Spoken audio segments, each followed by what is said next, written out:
thanks for being here. Open up today's press conference. Front row, Dave Biddle, 24/7 Sports. Ryan, as you evaluate your offensive line through 8 games, where are they at and just how much have they improved since the first game? I think we took a step this week.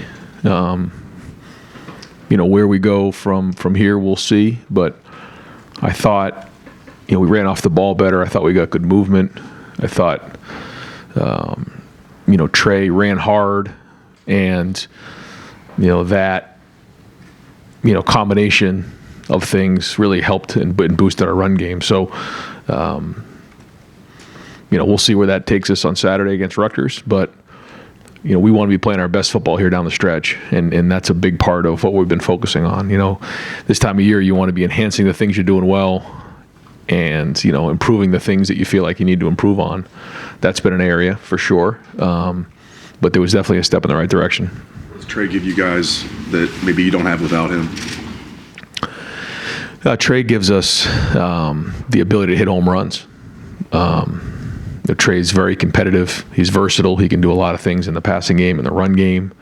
So having him in there makes our offense much different.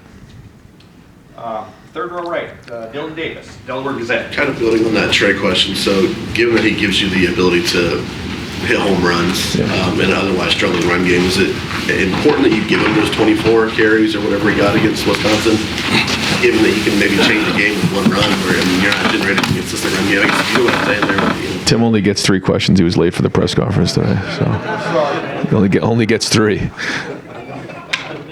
Tim.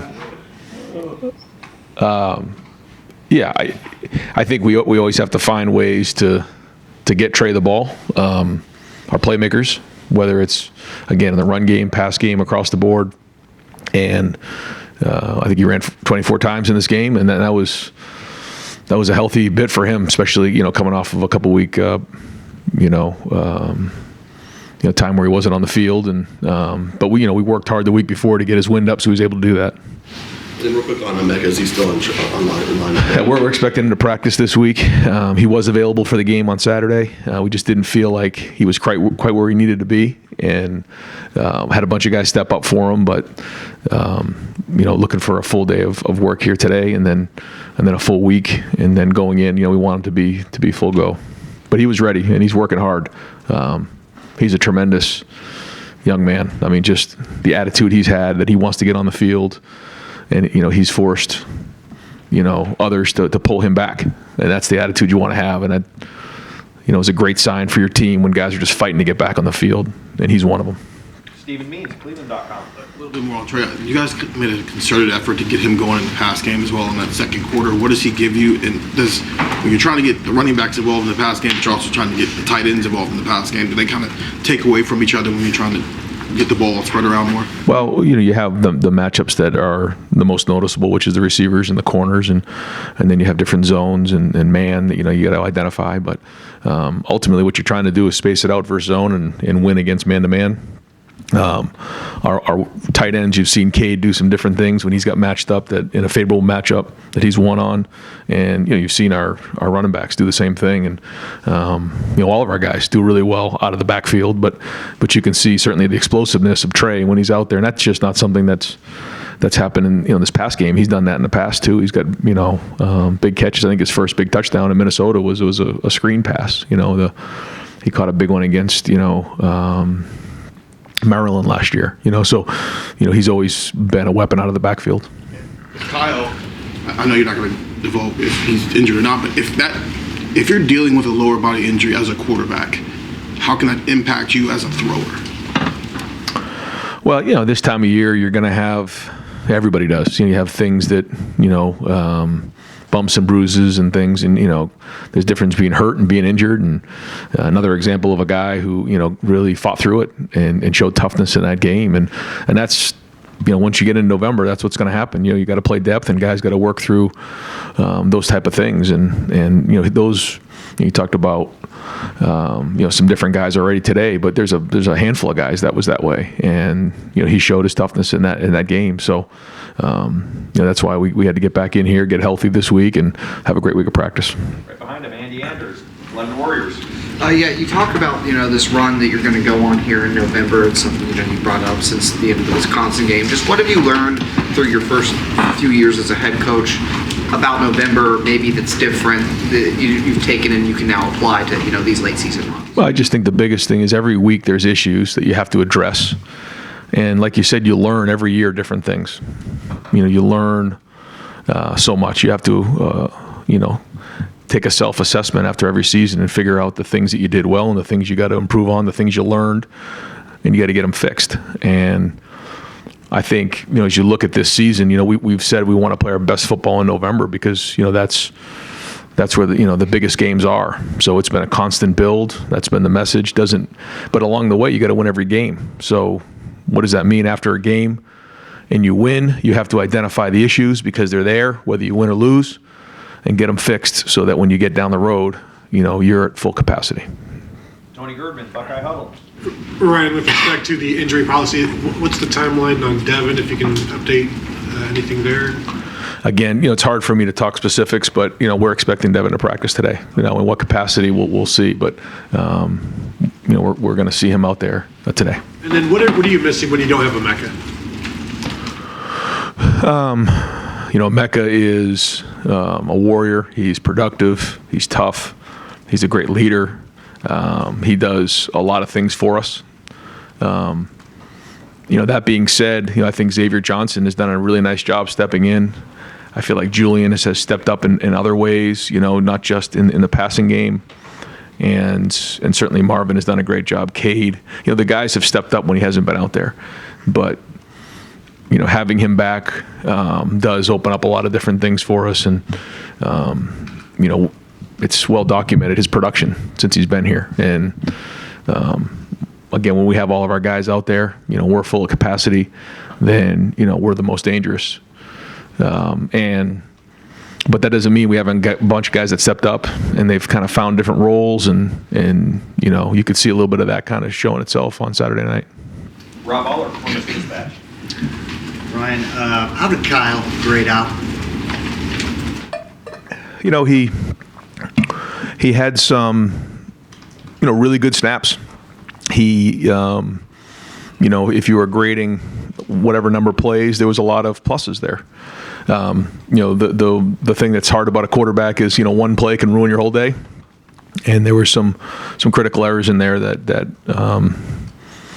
hurt us, and he knows that. So, nobody's, more critical of himself than he is, and but there were still a lot of good things out there as well. So we got to, eliminate the things that can hurt the team, and certainly the turnovers are a big part of that. I mean this more as explanation than excuse. Mm-hmm. But is there? I don't know if you golf. I do. Is there such a thing as just having a bad day? If you run into that, are guys allowed to just not be feeling it that day? No, and I think it's a mindset. You're not allowed to have a bad day at Ohio State, any of us. That's just the way it goes.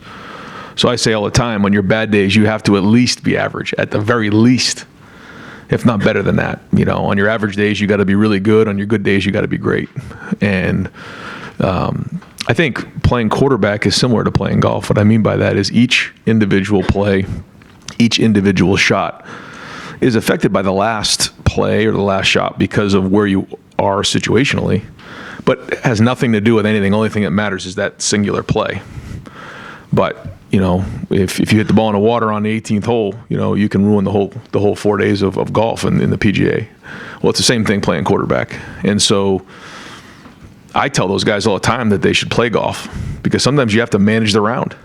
Some days, maybe your swing isn't where it needs to be, and you have to figure out how to manage that round. You got to keep the ball in the fairway, maybe put your driver in the bag. When it's feeling good, pull it out and hit it right down the middle.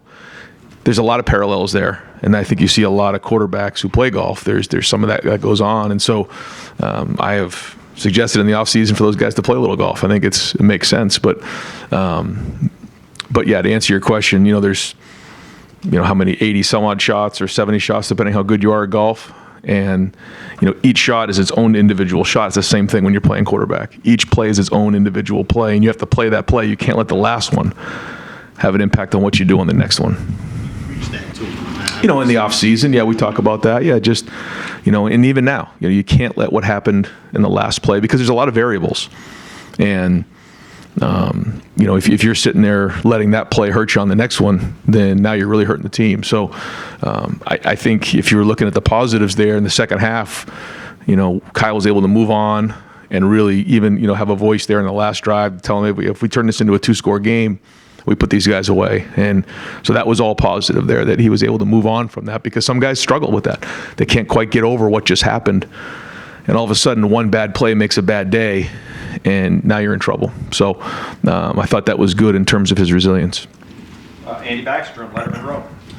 Ryan, with Cade Stover, 0 targets on Saturday, is that a non-negotiable for him in terms of getting him the ball, or is that just the nature of the tight end position that sometimes wasn't for the lack of trying. There was several plays that we designed that didn't go his way.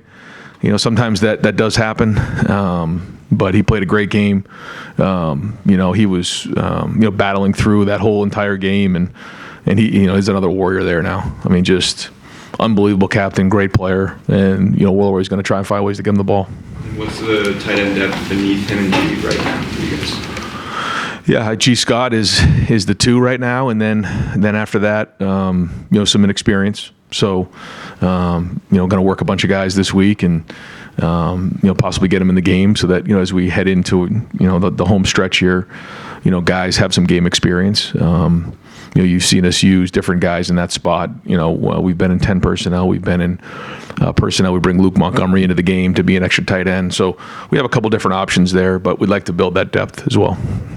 Far right, Adam King, WBNS. Did you see anything from Kyle after Saturday that maybe you hadn't seen from him yet? I mean, obviously it didn't go the way he wanted in the locker room between the game and now. How has he handled it, and did you see anything that surprised you? Well, I think when you have a couple bad drives, you kind of get your almost back up against the wall and you got to respond, and I thought he did. So I think that was a positive. And he did get banged up in that game and fought through it, and then showed leadership down the stretch. So, always trying to identify the things that we got to get better at, but the things that we need to improve on for sure. But there was some encouraging things in terms of his response to what happened. When you look at a moment like that as a quarterback, how much does having a guy like Marvin Harrison Jr. just become just kind of an outlet at that point? Oh yeah, that's very important. It's a comfort level. And those guys have been playing together for a long time, but it's not just Marvin; it's some of the other guys as well. When you have really good players around you, you have a comfort level and a confidence that those guys are going to get open and you can deliver the ball. Clay Hall, WSYX. Are you pole watching or trick or treating tonight? I'll be watching film of practice, Clay. Yeah, costume, no costume. Yeah, right here. A whistler on my neck. But you'll take note of the CFP. For us, we have to win this week, and I say that every year, and I think it's great for the fans. I think it's great for football to talk about it, but ultimately we have to continue to win and win out. So that's our focus, and we're just going to take it one week at a time, and then we'll come up for air at the end of the season, because that's what the ultimate rankings are going to matter after the Big Ten championship game. Tom Tiberi, WBNS. What's your biggest concern going to Rutgers this week? I don't know if it's concerns. I think anytime you go on the road in the Big Ten in November, you got to bring it, and they're doing a great job. Greg does a great job. They're playing well on both sides of the ball. They have a great identity. They're going to challenge you in all 3 phases. So, again, I don't think it's a concern other than just the fact that, we got to go, continue to take the next step as a team, and that's it. What about expecting the unexpected against him? Yeah, creative in a lot of ways, certainly in special teams, and tries to attack you. So, we got to have a good plan for that. And, we have, some real veteran guys who are aware, and so we'll challenge them and make sure that we're sound in all those areas, because they do a great job with that and are creative for sure. Far left, Jared Smalley, WCMA. Hey, Ryan. Obviously, with Greg being back at Rutgers, they're going to play good defense, and they are. Statistically, they are. I'm wondering, when you look at evaluating them through the season, the way they've played, some of the better teams they've played, especially on defense, really, really strong against the pass. What do you see on tape that gives you an idea of why they're having some success? And, a combination of good players. I think the talent has been upgraded. I think they do a good job schematically and, play complementary football. And, I just think it's all of those things. And so that's why we got to do a great job of preparing. And, each week has its own challenge, and this is just another version of it.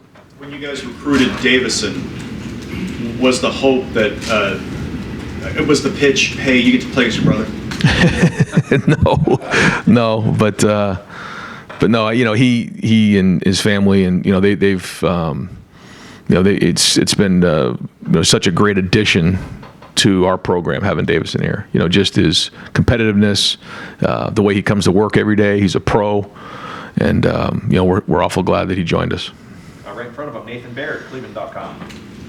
Right after the game, you weren't even really aware that what exactly happened with Lathan. Do you have a better sense now if that's going to be long-term, or if you guys got lucky there? I think, probably have an update later in the week. We're still trying to figure out kind of the timeline on that, but yeah, we definitely have a better idea, just not definitive. In general, in a season like this where this offense hasn't been quite as efficient, scoring isn't quite as prolific, is the calculus for you changing at all on when to go for it on fourth down, when to kick a field goal in that plus territory, maybe especially in the red zone, fourth and short, those things? The two spots in particular on third down, I'm as the coach, I'm going to take responsibility that, it's my responsibility to make sure that doesn't happen. We can't get, pushed out of field goal range in those two situations. So, you want to be aggressive, but, I look back and probably should have run it in those situations, added a few yards to it and kicked the field goal to make it a 2-score game. But, want to be aggressive and throw the ball. Got pushed out of field goal range in both of those spots, so I've got to think through that a little bit. So, and ultimately, that's my responsibility. So, I think we got to make sure in that spot we turn that into a 2-score game, especially with how well our defense is playing. Saying you look at it maybe differently this year than you would have looked at it last year, 2 years ago, 3 years ago. I think our defense is playing really good football right now, and based on how the game is playing out, you try to get an idea, are they in control of the game? I felt like, the last couple of weeks, our defense has been in control of the game. And based on that, you try to make the best decision to either make it a 1, 2, 3-score game in that spot. I think we'll have to talk about, games in particular when it comes to that. But remember, the goal is just to go 1-0 every Saturday. And that's our job. Now, again, we don't turn the ball over in the first half. It doesn't have to be as close as it had to be. But that's our challenge for this week, is just play cleaner. And I tell our guys all the time, we're in control. If we play clean, if we play well, then it's not as much of a game in the fourth quarter as it was last week. But Wisconsin's a very good team. They're very well coached, and so is Rutgers. And so, playing in this conference is not easy. And so we'll keep grinding and keep pushing, to play perfect football, because that's what we want to do. Ryan, with Kyle dealing with that injury, do you have to manage him any differently, whether in practice or even in the game, just to try to keep him healthy for the stretch run? I think you're always aware of, where guys are at, and it's a long season, but you got to do what you got to do to win the game too. So that's always a balance that you try to strike, for sure. And just with Rutgers, do you see anything different in what Rutgers is doing this year in terms of their success than maybe you've seen in past years going against them? Just offensively, they have a different scheme, very similar to what Minnesota did a few years back. Same coordinator. You can see a lot of similarities to the way that they're playing, controlling the ball, and then obviously playing well on defense. Austin Ward, Ryan, podcast. When you got late in the third quarter and Kyle wasn't putting any weight on that left ankle, and you had a little bit of a layoff there between the quarters, what were the conversations like, if you had any, with Kyle before he went and got on the exercise bike? Did you think maybe about putting Tristan in to finish that game? What was going on the sideline there? He's tried to get feedback on, what exactly is going on, where are we at, what can we do, what can't we do, are you 100% or you're not, just get rolled up, those type of things. And then you do, you make the decision on where you're going next. But he said, look, I'm going to be fine. Don't worry about me. I'm good. And so, again, just showed a lot of toughness there. I'm not suggesting it was a right or wrong decision. I'm just wondering how it played out, because you talked about Emeka fighting to want to go play, and Kyle didn't look like he was at his full effectiveness. Like, how much does that weigh in the back of your mind that he wants to do it, but maybe that wouldn't have been the best thing on Saturday? You won the game. I'm not Sure. arguing about the result. Well, I think what you do is you try to determine what gives the team the best chance to win, in that moment, but also moving forward. And you try to identify it the best you can and make the best decision you can. I actually thought, Kyle in the second half, other than a couple plays, played much better than he did in the first half. So, that was encouraging. If we saw something that was just, radical out there, that, then you make the decision based on that. But we felt like where he was at, he could still function and made some good throws. Pat Murphy, 24/7 Sports. Ryan, when Justin was first starting, you talked a lot about throwing the ball away. Same with CJ. Obviously, that was a topic with Kyle this past weekend. How much conversation have you guys had about that? It just doesn't seem to have come up in these settings as much. How much have you guys talked about it individually? Yeah, you talk about it all the time. You just, where is, why are we calling the play? What's the design of the play? When it plays out like that, trust your feet, trust your eyes. When it doesn't play out like that, where is your outlet? Where's the ball going? What's your plan? And then when it really breaks down, what's your plan there? Because you really can't come up with all the scenarios that may happen, right? Second play of the game, the ball's down by his ankles. He doesn't quite see the read. Like how do you can't get out in front of all these different things. Zero pressure on a certain situation. All those types of things. And so we just always talk about having a plan and constantly going through what may happen on this play. And so, for the most part, I feel like, he's done a good job of that, but there's certainly some things that we learned coming out of this past week that, I know he's going to want to get better at this week. And then, same thing on my end, making sure that, as coaches, we're putting him and I'm putting him in the best position to be successful. And so, we all have to look at that and make sure we're doing the right thing. In that same vein, I think he's had a number of intentional grounding penalties. I know some of those have been maybe questionable, but when you look back, is there a connection there or something you guys can address with him to avoid that situation? I think it's, again, trying not to put him in a situation like that, but also, just having a plan and an outlet for, when things break down, what is your answer? Where is that ball going? Whether it's breaking contain and then it has to cross the line of scrimmage, or if you're in the pocket, making sure you have somebody in mind in terms of a receiver to make sure that the ball is in his range so that something like that doesn't come up. Spencer Holbrook, Letterman Row. Randy said after the game that Marvin needed a few more targets, he thought. But other than Marvin, the rest of your receivers... That's every game. But receivers not named Marvin only had 4 targets. Is that not enough? And what do you have to do to get Julian and Carnell? And I'm sure it's going to change when Becca comes back, but get those guys more involved. Yeah. Just try to continually find different ways to get guys open and, keep pushing the envelope on it. I think it's week to week. And we ran the ball. I forget how many times we ran the ball in this game, but we ran it a bunch as well, and we got a little bit of rhythm going in the run game. So, maybe didn't have as many opportunities for those guys, and there were a couple intentional groundings and things like that maybe were designed for certain guys that didn't show up. But no, we're going to try to spread the ball around the best we can. Bill Rabinowitz, Columbus Dispatch. Yeah. Second play of the game, you referenced the low snap. On that play, the 3 interior linemen ended up blocking 1 guy that allowed the blitzer. I'm sure in the 8th game of the year, that's not something you want to see. I mean, you said there's progress in the offensive line. Is there enough progress, and where does it stand? Well, that play in particular, the guy who blitzed was hot, and the play was designed to block the 2 guys off the edge, and Kyle didn't quite see him coming, so... he said once his eyes went down, he couldn't see him. If his eyes were up, he would have seen that was a pressure and the ball would have gone to Trey. And we had 2 blockers out in front of him and probably would have been an explosive play. Didn't happen. Those are the things that, we just have to clean up. Second play of the game, it's like you just, pound your fist in the ground because it didn't quite happen. Why? Well, the snap was a little bit low, didn't quite see it. So so the line was sliding to the right on that play. So that was everything about that was exactly how we designed it, other than the ball didn't go to Trey. So I thought the blocking on the perimeter was excellent. I thought Josh Simmons did the right thing. I think, in that moment he has to block the most dangerous guy. He felt like the defensive end was the most dangerous guy. The linebacker came from depth.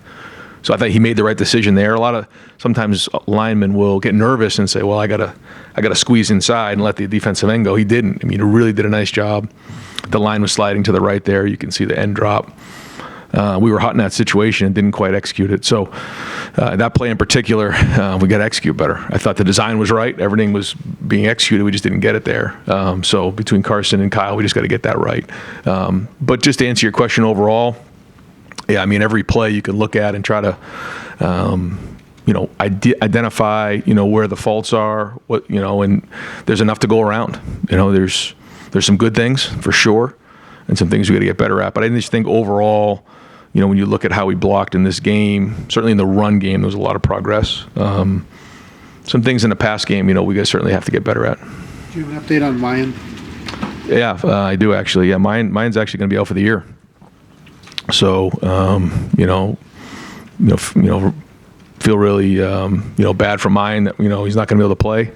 Had a procedure done, and they let us know that he's going to be out for the season. So, Mayan's done a lot of great things for us, and that's a big hit for that room and for our team. But the good news is we have some good depth in that room, and Tony's done a good job of building it. Had a procedure, or will have a procedure? Yeah, he had a procedure done. Yeah, it was. Yep. No, different. Yeah. So. Right next door, Joey Kaufman, Columbus Dispatch. Ron, any idea on I think he still has eligibility left to it, and then any idea what his future will be? No, I don't think that's been really. I'm sure that he's considering what his next steps are here, but I think it's all so new. He's still trying to just focus on his rehab, and then we'll kind of address that as we get closer to the end of the season. Other thing, Lorenzo Styles is at the 4-game mark. He's appeared in 4 He's got games, 3. Yeah.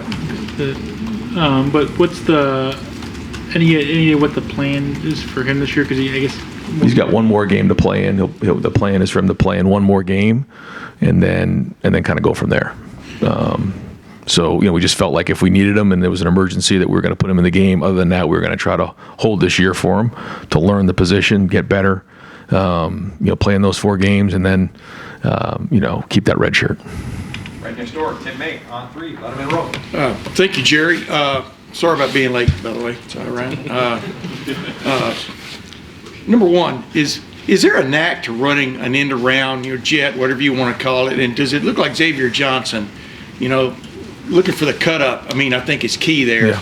And look like that's coming on for him. I mean, do you agree with that? What do you see there that's promising? Because that kind of developing more into a weapon. Yeah, he's he can run all of our run plays. You've seen him run counter last year. You've seen him run the stretch play, inside zone stretch from the offset. The play in particular that you're talking about is a play that the 49ers have kind of made popular there with Deebo Samuel, as a receiver, and Mecca's run that play in the past. It takes a guy who has some running back skills, a bigger guy who, like you said, can look to circle the field and then upcut when he needs to, and then kind of find his way through. But it certainly fit last week, and he's got a good knack for that, like you said.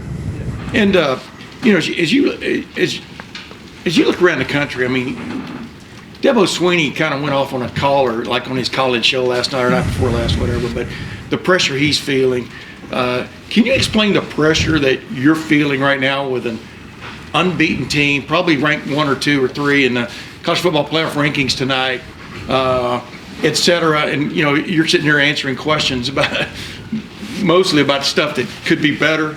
You understand? What does that pressure feel like internally for you? It's just that's the job, and you try to take it one day at a time, and you try to grow and you try to learn, but ultimately this is about the kids. This is about the players. I call them kids. These guys aren't kids; they're grown men. It's about them, and that's why you get into coaching, is to have an impact on young people. And along the way, you're very competitive, and you want to go compete for championships, and that's why you come to a place that is so special like Ohio State, and but you have to stay focused on what really matters, and it's just those players, and putting them in the best position you could possibly put them in, figuring out what you got to do on a year-to-year basis to get it better, and then just pouring in all your time and effort to give them the best chance to be successful on Saturday, because that's it. I mean, that's why you get into coaching. And being able to watch my son play high school football this year was like almost refreshing for me, because those guys, whether it was Ohio State football or their high school team, I mean, they were living and dying by every single game. I mean, when they win, it's, dinner at Roosters, and everybody's still got the eye paint on their eyes, and, the girls are around and everybody's feeling good. And when they lose, it's like the world comes to an end. And that's why you get into coaching, and there's a lot of things that come with it. I get it. But the focus has to be on that. And when you think about that, there is no pressure. When you're in the stands or the sidelines, you're going, what was that call? No comment on that. No comment. I asked you a little bit about this on Saturday night, but following up, is there a sense that this running game is coming along? I mean, what like y'all kept knocking at the door until it opened the other night. Yeah, well, we took a step in the right direction, and getting Trey back helped us. But that was one game. We'll figure out where we're at this week, and then at the end of the season, you come up for air and figure out where you're at. But we know where it needs to be in order to have the balance to go win a championship. And so the one thing about this team, they come to work every week, and they want to get better every week. They prepare at a high level, and they have high aspirations. I mean, they want to win them all. So we'll get back to work today. Thank you. Bill Landis, the podcast. Ryan, what you just said about sometimes offensive linemen getting a little nervous and maybe pinching down instead of taking the outside guy, is that what happened on the fourth down play, the first fourth down play? It looked like they had 3 over Josh Fryer, 1 drop, 1 round with Trey, and then the outside guy came, and Josh looked like he was maybe a half step slow to get there, and that's kind of how the play broke down. Is that kind of what you're talking about? Yeah, in that particular protection, yeah, that was a 5-man protection in the end. When the back released, you saw the safety run with the wheel route, and then you kind of have to sort out what the most dangerous is in there. So, I don't remember exactly how that fit on that side of it, but yeah, that was a 5-man protection as well.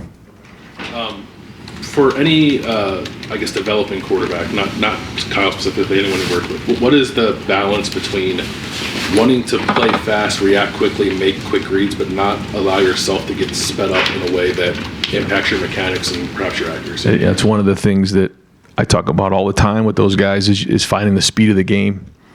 And you can be a second too slow, you can be a second too fast, or even a half a second on both ends. And the best way to do that and to find the speed of the game is your feet. And that's where your feet have to translate in practice to the game. And, I think when you watch Kyle's feet, when his feet are underneath him, he's trusting his eyes and he's trusting his feet. That's when he's playing his best football. So that'll continue to be the message. Is it? You've mentioned feet a lot with Kyle, and it appears that one of his feet are injured. Is it hard to be consistent with that when you're not 100% with that kind of part of your body? I don't know. I mean, there's, this time of year, there's going to be a lot of things that come up, and, it's just kind of the way it goes. But I say it all the time, and Coach Mick says it all the time. Nobody cares. We got to go win games. So that's the mentality our entire team has. And right next door, we're wrapping up with Doug Maurice, Kings of Columbus.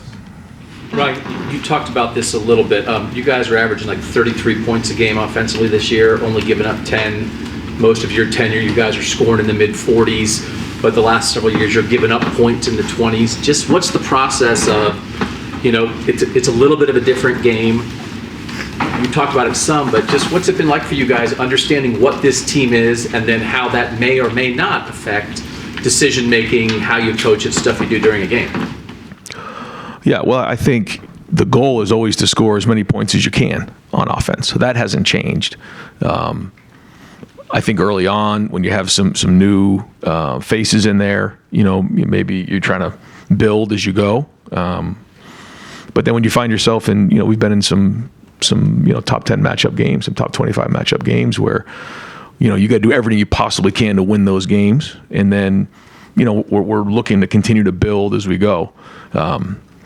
if we take care of the football and are more efficient, then maybe we are in the 40s here. And so what's happened in the past has happened in the past. So let's get ourselves into the 40s here in the month of November. That's the goal. But, I'm talking about the offense. But as a whole, when the defense is controlling the game, we're going to make sure that we win the game. You can't all of a sudden get selfish or out in front of yourself because, all it takes is a couple bad plays and, you're right back into it again and you put the team at risk. So we're not going to do that, but we are going to continue to fight to be the best offense in the country. And then you always talk about, right, whenever a quarterback does something, you want to know what they were seeing. Yep. Right? The first pick with Kyle, what was that conversation like? And just, 8 games into this season, in terms of your quarterback seeing the game and just decision-making in general, where is he there? Yeah, I think the feedback that I'm getting is really accurate on what's happening on the play. I certainly know he wants that first one back, and he would tell you that as well. But then there was other things that, or other times where, when you ask a question, early on, you'd ask what was seen and you'd get a different. He's seeing it great. He's seeing it. Giving really good information on the sideline. And that gives everybody confidence that he's recognizing what's going on with the coverage. He's recognized what's going on with the routes, and that's really good. And there's been a couple times where he's given me feedback where I didn't quite see it that way, and I come back, watch the film, and he was right, and that's really encouraging. So a lot of growth there. Great, Coach. Thank you very much. Thanks, guys. Appreciate it.